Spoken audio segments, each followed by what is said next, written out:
court one amane boy say yete say panyimfo to say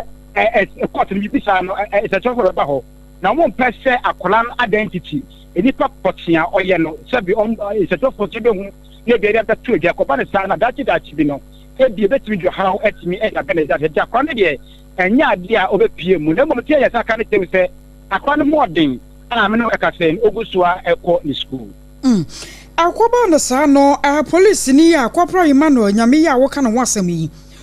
ne yire waje asam no sai sanse won ka bi hyemuo na afari yeso wo kunu kwa kodam 12 years no asam no wankasa kasa no won na busua won mo je ne sai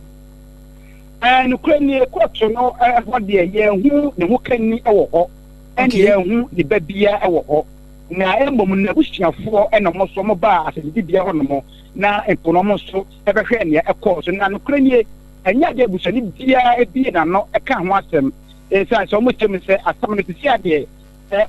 amoka hwe afanfa ho amokokoda adwe ho na nia court no da beto adwa no so amobakọ akokoya apilo so mbakọ akokoselo omotimati sana mate busha fone de no mo ni mai busa no kule no mo ni mai busa pa ne mom enya ade a mo je mpeke sempo no omo be kasa e de afa ene de atemu a panyifo ba bonten e da beto adwa no